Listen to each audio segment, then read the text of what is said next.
네, 반갑습니다. 마르스 김동석의 리얼 주식입니다. 오늘 마르스 김동석의 리얼 주식은 100년 만에 한 번 오는 매수 기회입니다. 저평가 이 기업 9월 세계 1위 됩니다. 이게 무슨 소리냐면은 정말 6년, 7년 만에 새롭게 기회가 오는 기업이 있고요. 정말 이런 기회가 또 올지 모르겠습니다. 그래서 저는 관심을 꼭 둬야 되는 기업이고요. 특히 최근 상법 개정에서 가장 아마 수혜를 볼 만한 기업이지 않을까 생각을 해서 가지고 왔으니까 영상 끝까지 보시고 꼭 알아갔으면 좋겠습니다. 다음 최근에 댓글로 영상 유익하다, 좋다, 감사하다 뭐 이렇게 달아주시는 분들이 너무 많습니다. 너무너무 감사하고요. 앞으로도 댓글 많이 달아주시면 제가 더 열심히 준비해 오도록 하겠습니다. 그리고 제가 감사한 마음에 최근에 좀 이슈가 되고 있는 로봇 자율주행 시장 전망 관련주 자료집을 저희가 무료로 나눠드리고 있습니다. 이 자료집 받고 싶다 하시면 영상 끝까지 꼭 시청하시고 오늘 영상 시작하겠습니다.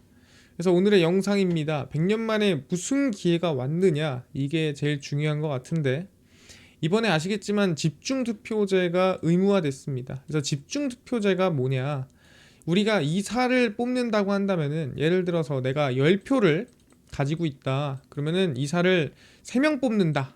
그러면은 이 10표를 내가 3명한테 나눠줬어야 됐어요. 뭐 3표, 3표, 3표. 아니면은 내가 한 명한테 몰아주면은 그 2명한테는 투표를 못 하게 되는 거죠. 근데 이 집중투표제는 뭐냐면은 내가 10표가 아니라 3명이면은 내가 30표가 생깁니다. 뭐 2명이면은 20표가 생기고. 그래서 내가 2명일 때 원래는 10표 있던 게 20개가 됐잖아요. 그러면은 내가 10개 10개씩 투표하는 게 아니라 이 20개를 또 한 명한테 몰아줄 수가 있어요. 그럼 적어도 내가 원하는 이사를 뭐 당장 내가 지분이 크지 않더라도 소액주주들이 모이고 모이면 충분히 한 명 정도는 이사를 원하는 방향으로 뽑을 수 있지 않겠냐, 원하는 사람으로 이사를 뽑아낼 수 있지 않겠냐, 이게 어떻게 보면은 집중투표제라고 보시면 됩니다. 그래서 항상 이 지분이 크고 그 다음에 원하는 대로 이사를 구성하던 이런 2조 이상의 대기업에서 소액주주들이 본인한테 유리한, 우리한테 조금 이득을 줄 수 있는 이사들을 세울 수 있는 기회가 생겼다라고 보시면 돼요. 그래서 2차 상법 개정을 밀어붙이며 해당 내용이 모두 포함된 개정안이 본회의를 통과를 했고요. 상법 개정 안에는 집중투표제 의무화, 그러니까 무조건 하라는 거죠. 대규모 상장 회사고요. 그 규모가 약 2조 이상이라고 기준이 있다 보시면 될 것 같습니다. 그래서 이사 선임 과정에서 집중투표제를 도입하자. 이제 소액주주들도 힘을 모으면은 이사를 선임할 수 있게 해주자, 뭐 이런 거고요. 감사위원 분리선출 같은 경우에는 분리선출되는 감사위원의 수를 추가하는 거고, 그러니까 이 감사위원은 원래는 이사에서 뽑았는데 이사를 제외하고 이사에서 분리돼서 다른 감사위원을 뽑자라고 하는 거죠. 그렇게 되면은 아예 이사회에 붙어먹는 감사위원이 아니라 정말 중립을 지키는 감사위원이 나오지 않겠어 라고 얘기를 하는 거죠. 그래서 이 모든 권력 구조가 한쪽으로 몰리지 않게 견제할 수 있는 구조를 만드는 게 현재 상법 개정안입니다. 그래서 소액주주들이 본인이 충분히 권리를 챙기려고 한다면 충분히 챙길 수 있는 그런 구조가 만들어지는 거죠. 그래서 결론적으로 2차 상법 개정안은 자산 2조 원 이상의 상장사에 대한 집중투표제 도입을 의무화하고 감사위원 분리선출하는 부분에 대해서 국무회의를 최종적으로 통과를 했습니다. 그래서 이젠 집중투표제가 의무화가 됐어요. 2조 이상의 기업에. 그럼 확인됐고요. 근데 이거랑 사실 지금 무슨 얘기를 하려고 이걸로 시작을 했느냐라고 물어볼 수 있습니다. 제가 오늘 얘기하고 싶은 기업은 코웨이예요. 근데 왜 코웨이냐라고 한다면은 과거로 좀 넘어가겠습니다. 온라인 파트너스라는 어떻게 보면은 이 행동주의 이 기업이 있습니다. 그래서 온라인 파트너스가 코웨이에 공개 주주 서한을 발송을 합니다. 온라인은 MBK 파트너스가 원래 코웨이의 대주주였죠. 파트너스가 경영하던 시절 주주 환원율인 90% 수준으로 올리는 게 적절하다라고 얘기를 했습니다. 그래서 주주 환원을 90% 하십시오. 버는 돈의 90%를 배당을 하든 뭐 자사주 소각을 하든 뭘 하던 간에 90%는 일단 너네들이 주주 환원 하세요 라고 얘기를 한 겁니다. 근데 사실 이 코웨이가 원래 아시겠지만 고배당주였습니다. 그래서 많은 사람들이 고배당주로서 매수를 많이 했는데 이 코웨이가 넷마블로 넘어가면서 배당이 작살이 난 거예요. 이거 문제 있는 거 아니냐, 이거 올려라 라고 온라인 파트너스가 얘기를 한 거예요. 그래서 코웨이는 국내 1위 종합 소비재 렌탈사로 우수한 실적에도 불구하고 주식시장에서 가치를 제대로 평가받지 못하고 있다. 왜?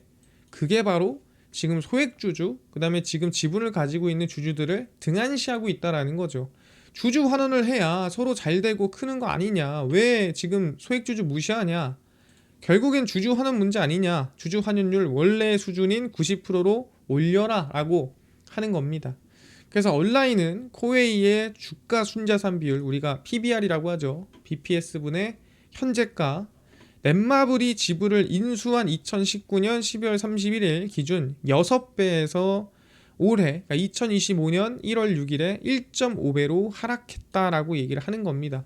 그러니까 이거는 아예 주가가 그냥 작살이 났다, 너네들이 뭐 때문에 주주 환원 안 해서, 그러니까 90%까지 올려라 라고 얘기를 한 겁니다. 근데 사실 이 쉽지 않은 이유가 뭐냐면은 이 주주 환원을 누가 결정하냐, 결론적으로는 이사회에서 결론을 내립니다.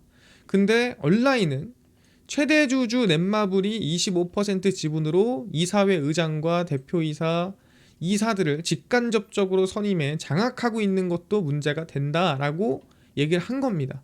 야, 너네들끼리 다 해먹으면서 주주 환원도 안 하고, 야, 이러면 회사 크겠냐? 문제 있지. 내가 대주주지만 야, 이거 아니야, 야, 주주 환원 올려 라고 주주 소환을 행동주의로 보여준 겁니다. 그래서 가장 문제가 뭘까, 이거를 사실 올리라고 한다고 해서 올리게 할까요? 당연히 안 올리겠죠. 그러면은 이 사회를 바꿔야 돼요. 그래서 우리가 우호적인, 온라인 파트너스나 소액주주한테 우호적인 이사를 올려야 그나마 뭔가를 좀 해볼 수가 있다라는 거죠. 그래서 뭘 했냐면은, 야, 집중투표제를 하자라고 온라인 파트너스가 얘기를 했습니다. 그래서 최대한 우리가 수액주주들 모아서 단 한 명이라도 우리가 원하는 이사 올려서 한번 주주 환원율 올려보자라고 행동주의적으로 한 거죠. 그래서 온라인 파트너스는 지분 25%를 보유한 넷마블의 개입이 과도하다, 그래서 이사회 독립성 제고를 위해 집중투표제를 도입하자, 이렇게 얘기를 한 겁니다. 그러니까 상법 개정이 나오기 전에, 그 이전에 먼저 온라인 파트너스가 코웨이한테 요청을 한 겁니다. 집중투표제를 해달라. 그래서 정기주총에서 온라인 파트너스의 제안을 받아들여지지 않았습니다. 그러니까 집중투표제가 안 된 거죠. 왜? 사실 집중투표제를 하면은 누가 손해예요? 예, 현재 장악하고 있는 이 넷마블, 이 사회한테 손해입니다. 우리가 원하는 대로 못 가는데, 그러니까 정말 기를 쓰고 막은 거죠. 그래서 출석주주의 46.5%가 집중투표제 도입에 찬성표를 던졌습니다. 그러니까 소액주주들도 정말 힘을 합쳐봤어요. 그런데도 이제 실패를 했죠. 그래서 많은 소주주들이 힘을 보탰지만 대주주를 넘기에는 역부족이었으나, 중요한 건 뭐다? 주주 행동은 성공적이었습니다. 왜 그랬냐면은 결국엔 주주 환원율이 20%에서 40%까지 어쨌든 오르긴 했습니다. 그래서 영향이 가긴 갔다. 그래도 어떻게 좀 이런 좀 분노를 좀 삭히려고 주주 환원율을 조금 올려준 거죠. 40%로. 2배면은 크죠. 근데 중요한 건 뭡니까? 이 부결났던 집중투표제가 이번 국무회의에서 통과가 됐더라. 그래서 상법 개정안에서 이번 집중투표제 의무화가 나왔죠. 법안이 공포된 뒤 1년 뒤에 시행되며 코웨이의 현재 시가총액은 7조 7천억입니다. 그렇기 때문에 집중투표제 무조건 도입 대상이에요. 도입을 해야 됩니다. 그러면은 뭐다? 아, 온라인 파트너스가 원하는 방향대로 이젠 집중투표제가 도입이 됐고, 그럼 온라인 파트너스는 원래 하려고 했던 이사를 세우려고 집중할 거고, 사실 이 정도로 지금 이번에 이 집중투표제 찬성표를 받았다면 충분히 집중투표제로 했을 때 이사 한 명 정도는 세울 수 있다 없다? 세울만 하다라는 거죠. 그러다 보니까 야, 이제 한번 제대로 행동주의 나가보자 할 판이 깔렸다. 그러면은 아까 요구했던 뭐예요? 주주 환원율 90%를 제대로 요구할 수 있는 상황이 만들어질 가능성이 높다라고 얘기를 하는 겁니다. 그러면은 뭐예요? 코웨이의 주가는 아마 실적에 비해서 상당히 반영을 못 받고 있는데 앞으로 반영받을 가능성이 높다라고 봐야겠죠. 그래서 2019년의 시작이에요. 악연이 뭐냐면 넷마블이 코웨이를 인수하면서 사실 맛이 가버렸어요. 넷마블은 웅진 싱크빅으로부터 웅진 코웨이 지분 25%를 1조 7,400억 원에 인수를 했고요. 주식 매매 계약을 체결하면서 계약금의 10%를 먼저 지급하고 잔금은 뭐 주주계약 관련해가지고 충족되는 2020년 2월 11일에서 14일 이후 영업일에 지급을 했습니다. 그래서 2020년 2월에 740억 원의 사채 만기가 예정된 웅진이 자금 확보를 위해 다급하게 웅진 코웨이 지분을 넷마블한테 던졌다라고 얘기를 하는 거예요. 그래서 넷마블이 어쨌든 샀습니다. 그래서 웅진이 팔았기 때문에 웅진이 떨어진 거고 코웨이만 남은 거죠. 그래서 넷마블의 뭐 IT 기술인 AI, 클라우드, 빅데이터 등등등 뭐 여러 가지가 뭐 시너지를 내지 않겠냐 뭐 이런 기대감이 나아졌다는 거죠. 근데 문제가 뭡니까? 그래서 2020년도에 실제로 이 돈을 다 지급을 하고 계약이 끝난 다음에 문제가 생깁니다. 무슨 문제가 생기냐면 코웨이의 배당 성향이 20%로 하락을 해버립니다. 그래서 주주 환원율을 그냥 크게 급락을 시켜버린 거예요. 코웨이는 2020년 3월 30일 정기 주주총회 직전 공시를 통해 그러니까 지금 잔금 입금하고 바로입니다. 2017년부터 실시한 중간 배당을 지급하지 않겠다고 발표했습니다. 그러니까 배당을 1년마다 줄 수 있고 중간 배당이라는 거는 반기마다 주는 건데 이젠 반기마다 안 주고 1년마다 줄래 라고 하는 거죠. 이 중간 배당이라는 게 사실 아시겠지만 상반기에 수익 난 배당 나오고 하반기에 수익 난 배당 나오고 하는 거거든요. 근데 1년으로 가면은 상반기에 벌었어도 하반기에 이르면 안 나오는 거죠. 그래서 이 배당 성향에 대해서 일단은 중간 배당 없애겠다. 그 다음에 기말 배당으로 1회 지급한다고 밝혔고 배당 성향이 20% 범위 안에서 배당금을 책정하겠다라고 얘기를 했습니다. 그래서 뭐다? 주주 환원율이 크게 떨어지는 모습을 보였다는 거죠. 왜? 원래는 이전에 원래 대주주였던 MBK 파트너스가 2012년부터 인수를 해서 2019년까지 들고 있을 때까지 코웨이는 배당 성향이 평균 71% 수준이었습니다. 근데 얼마? 20% 이내로 떨어진 거죠. 3분의 1 토막이 났습니다. 그러니까 주주한테 어떻게 보면은 좀 등한시하겠다. 뭐 이거를 조금 숫자로 보여준 겁니다. 그래서 배당 성향 급락하고 기말 배당으로 바뀌면서 고배당 기업, 정확히 말하면은 이 배당을 많이 주는 그리고 주주한테 상당히 긍정적인 기업이라는 메리트가 있었는데 이게 이제 그냥 일반적인 기업으로 빠져버린 거예요. 그것 때문에 사람들이 매수하고 이 기업에 대해서 고평가를 하고 있었는데 그거를 빼버리니 사실 사람들이 들고 있겠습니까? 매도를 하겠죠. 그래서 전량 매도를 하면서 주가가 크게 급락을 하게 됩니다. 그래서 실제 그 당시 주가가 어떤 흐름이었냐면은 우리가 코웨이를 보면은 실제 그 당시에 나 이제 중간 배당 안 할래 하면서 주가 하락세가 2020년도부터 시작이 됐죠.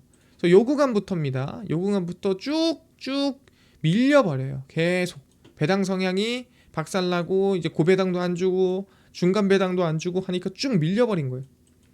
실적이 좋고 성장이 나오는데도 불구하고 밀린 거예요. 왜? 주주를 등한시하고 사실 주주 친화적이지도 않고 원래 어느 정도의 이 고배당과 중간 배당 가지고 있던 메리트가 아예 없어졌으니까 증시 폭락과 함께 급락이 나온 거고 2023년도에 반등이 나올 만도 한데 반등이 못 나온 거예요.